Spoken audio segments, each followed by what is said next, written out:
So much to discuss, man. So little time. Yeah, I man. do want to get into the Lions. This is obviously a Detroit-based podcast, man. A lot going on in Detroit sports, man. Right now. But I want to first touch on the Lions, man. Obviously, they defeated the Cincinnati Bengals over this past weekend. Pretty easy victory, as far as I'm concerned. They did what they were supposed to do. Mm-hmm. Pretty easy fashion. I'm trying to get that final score, 37-24. Mm-hmm. I had a brain fart for a minute. Beat them 37-24. Scored over 30 again. Jared Goff had another outstanding game. I think I read a stat that he's the first quarterback through 5 weeks to throw 12 touchdowns, have over a 120 quarterback rating, and complete 75% of his passes since Peyton Manning did it. I think they're the only two quarterbacks in history to have done that, to complete that feat. So he's obviously leading the league in completion percentage, second in quarterback rating to only Lamar Jackson. So, he's off to a great start. But I'll take your impressions of the game. I thought it was a good win. I thought that at stretches we played down to the competition just a little bit. But we did, again, take another injury at cornerback. We'll do a little bit of an injury update as well during this segment. But I'll take your impressions of the game, man. How'd you feel about it? What'd you see, man? Is there anything that you saw that concerned you? Things that you to be cleaned up? Were you happy with the victory? Et cetera, man. You know the drill. Oh, yeah. Well, for sure, all wins are great wins, or a good win. I think this especially one, on the road. Yeah, for sure. And again, I think this one could have been a trap game per se. Yeah. But thankfully, Jake Browning was Browning all over the field and determined, to contribute to a Lions victory. Jake Doodoo Browning. Man, that brother was rough to watch, man. I mean, he was rough to watch. But to your point, the Lions, offensively, they seem to be clicking on all cylinders. Kind of featured D. Montgomery a lot. Yeah, this game, which was cool. Him being back in the hometown. I just, again, as a Lions fan, sometimes I'm kind of taken aback by the fact that we're in the position now where we're doing some of the things that we're doing. Yeah, no doubt. Like all of the cute stuff on offense, all of the trick plays, the direct snap and all of that stuff, and pistol formations, and, it's cool. It's a cool time to be a Lions fan. My biggest concern is I would guess would probably be one of yours, the injuries. Yes, absolutely. Especially at corner. It's it's a concern. It's one of those things where we're just now getting into October. Yep. And the bodies are starting to pile up. Mm-hmm.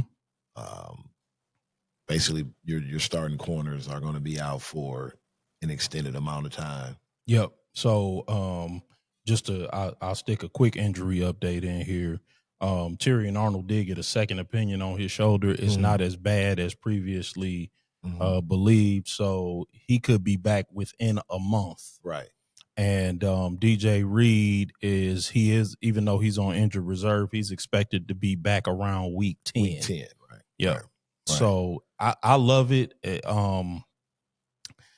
With the way that the offense is rolling, I would love to keep both of them out till no sooner than Thanksgiving. Yeah, I don't want to rush either one of them back. And then we're going to get McNeil back this coming week. Looks like, no later than maybe, a week after this one, which will help our interior pass rush because he's a great interior passer. He's not a good interior pass rusher. He's a great interior pass rusher, and the pass rush has been good as it is. So I don't want to step on your commentary, but I just wanted to stick that in there. No, because that's important because, again, to your point with the Tyrion Arnold injury, that indefinitely part kind of scares me a little bit. Like, how urgent do we need, to make the issue of addressing that in terms of having a body there? I see that they called up Arthur Mollett from the practice squad, but it's like, and then even with Amik Robinson and Rock Yassin, they both got dinged up last week. Yeah, I know, right? So it's like, our replacement guys are getting beat up. Yep.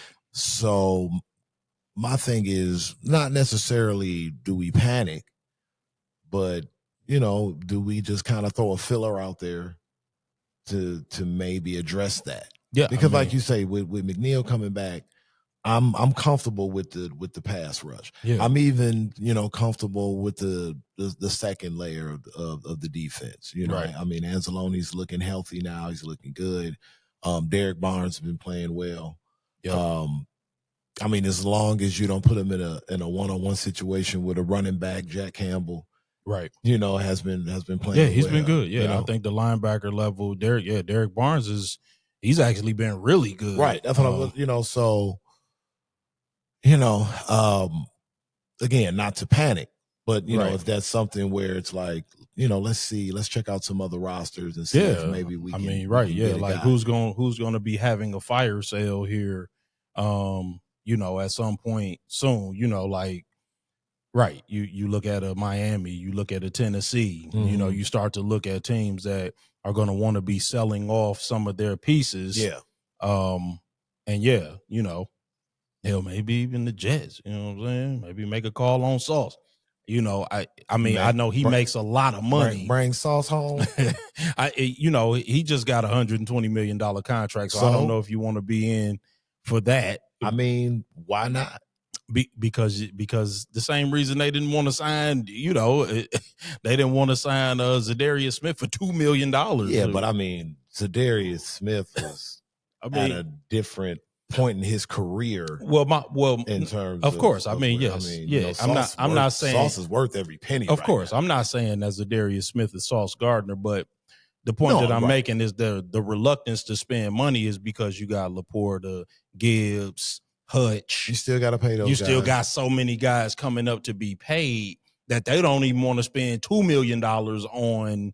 Again, Zeitler, who was playing Pro Bowl level guard, even though, it seems like that was the right decision because Ratledge and Mahogany are rounding in the form. Starting to round in the form. It was a rough week one. But they've looked great since. But so, like they're reluctant because I think they're trying to keep every dollar of cap room in order to be able to re-sign the guys that we have. So, if that's the reason, I mean, I can co-sign and agree with that. That's what I'm thinking.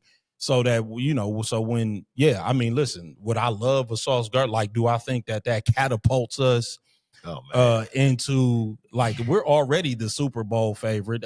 We both picked the Lions to go to and win the Super Bowl. When we were doing our picks, I stand by. I feel more comfortable with that now than I did at the time that I made the pick. We're playing the best football in the NFL. Of course. And, obviously if we speaking in hypotheticals, I don't think that this has a good chance of happening, but obviously if you add an Ahmad Sauce Gardner into the mix, that catapults our chances. Because now you can do all kinds of exotic things with a pass rush that's already getting home, a rush defense that's already in the top 10. And, again, we talked about it. It's one of the best rush defenses in the NFL when we're healthy.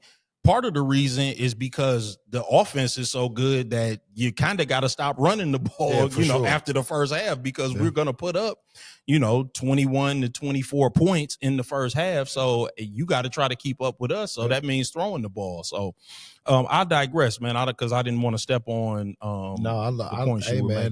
That's a good like Madden scenario, right? You know what I mean? Like if that could happen, that would be amazing. Yeah, but I'm just thinking about the teams that are really struggling because the Jets are 0-5. So for sure, they might be looking to sell off some pieces and get some picks. Yep, I hear you there. And I mean, but outside of that, I mean, offensively, again, to your point, I mean, we were able to impose our will yet again. Yeah. We were able to do, a deep dive into the playbook. Yeah. Get into some extra exotic stuff. I think the only thing again that was glaring was the J-Mo thing. Yeah. I think one target, maybe two. Yeah. I mean, yeah. I think he had one catch for 9 yards and a rushing yard. So, yeah. And it's like, and again, I give him credit because J-Mo doesn't short you on effort. No, he doesn't cheat. He doesn't cheat his team. He doesn't cheat himself. He goes out, he blocks. He runs his routes out. And he's playing the right way. Yep. So again, I don't want to make it more than what it is, but we did just give the young man an extension. So I think that, and to your point with the Sauce Gardner thing, hypothetically, now we're not just like targeting, we're just using this as like the obvious shiny hypothetical and variable in the hypothetical. Yeah.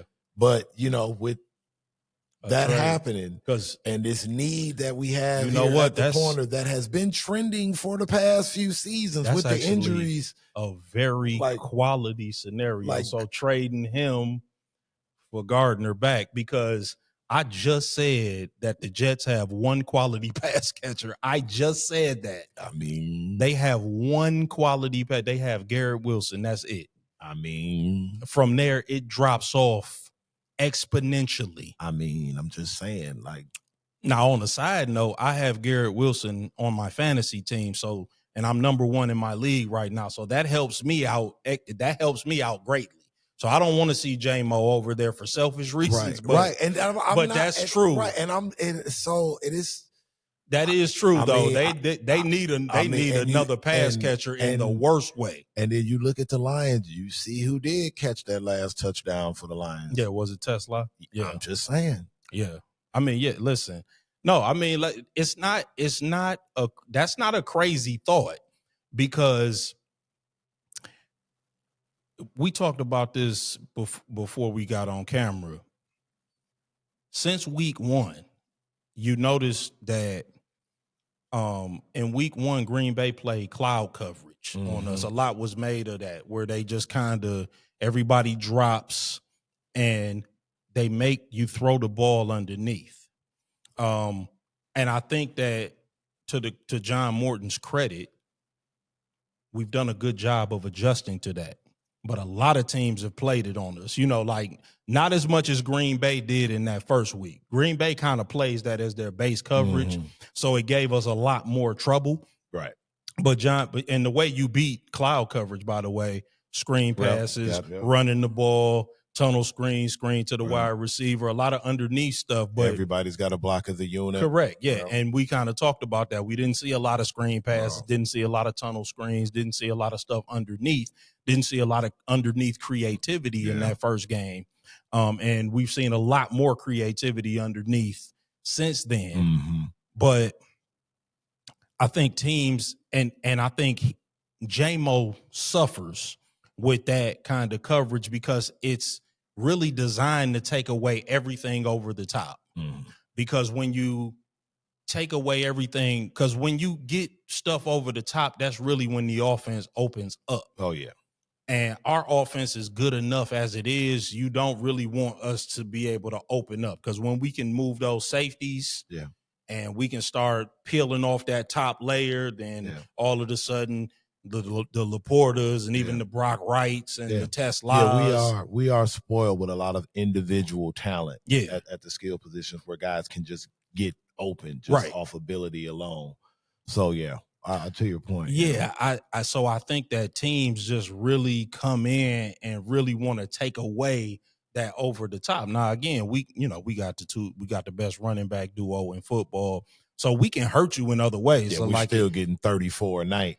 Like if you want to leave 2 safeties high and drop your corners, that's cool, because then that means a light box for the running backs.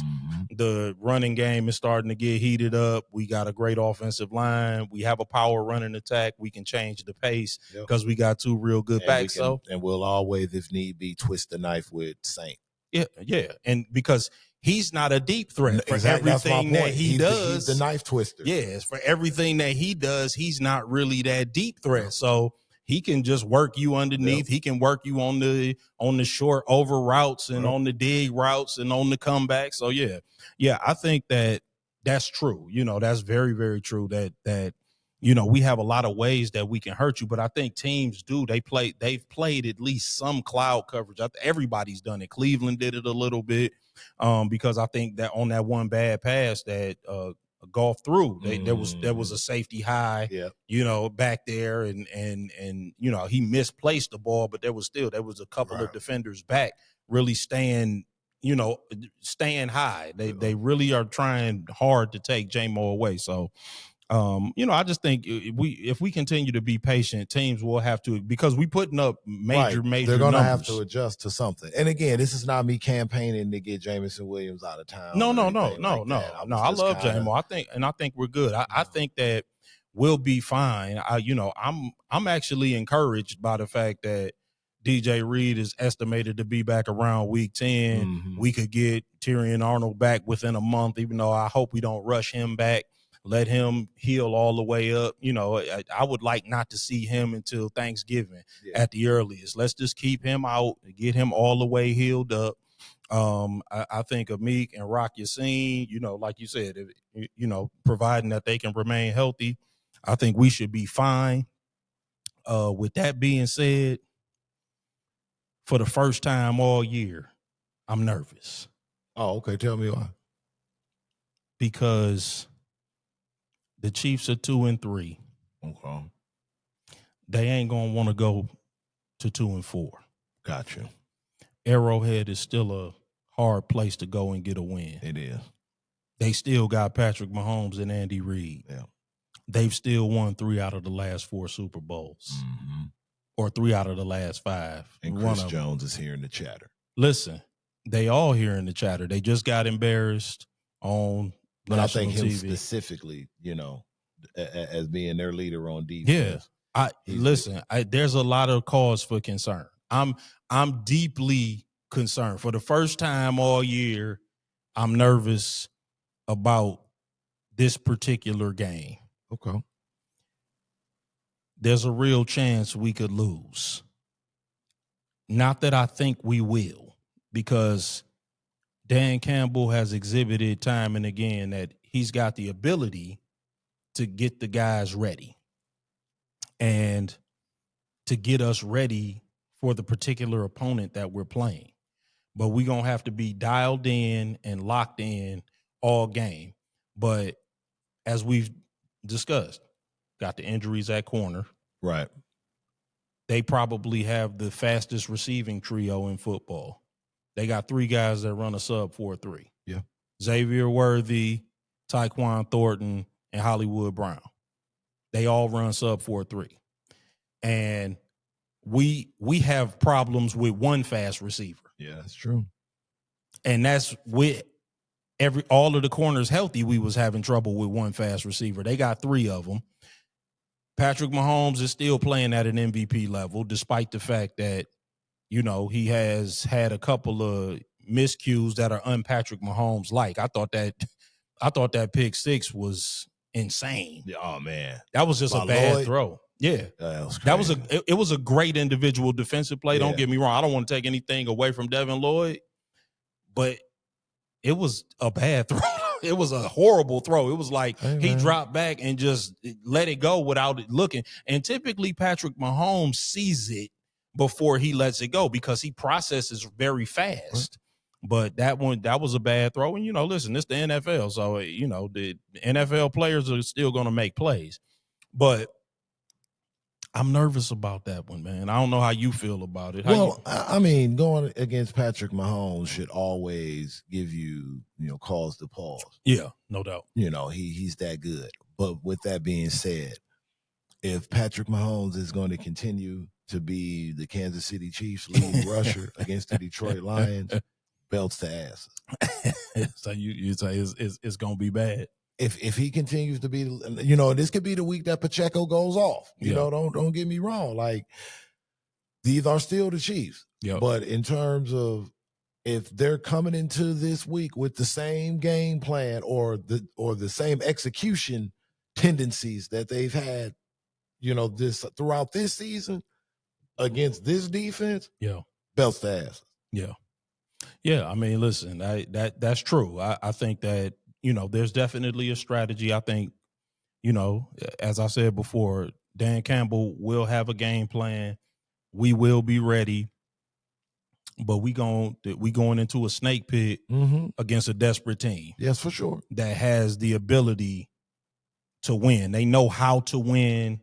They know how to scratch these games out. We beat them the last time we were in there. That's another thing. There's a revenge factor. I just think that, we're going to have to play an A+ game to get this one. We're going to have to play an A+ game. We're going to have to play a turnover-free game, A+ game, in order to be able to go in there and get this one. We're going to have to play good complementary football. We're going to have to be mindful on defense. Guys are not going to be able to gamble. We're going to have to play a really good game. But it's not, it's not outside of the realm of possibility for us. I'm not saying that we're going to go in there and get blown out. I don't believe that it's impossible. It wouldn't shock me if we won the game, but this is the first time that I'm a little bit nervous. I mean, don't get me wrong. Like, out of all the things that's going on with Kansas City, the one constant outside of Pat Mahomes, Andy Reid, is Steve Spagnuolo. Yeah. That defense, like, he has shown time and time again to have a specific game plan for a particular offense and a scheme. He's shown to have that ability. Yeah. I mean, he's seen it all pretty much. Yep.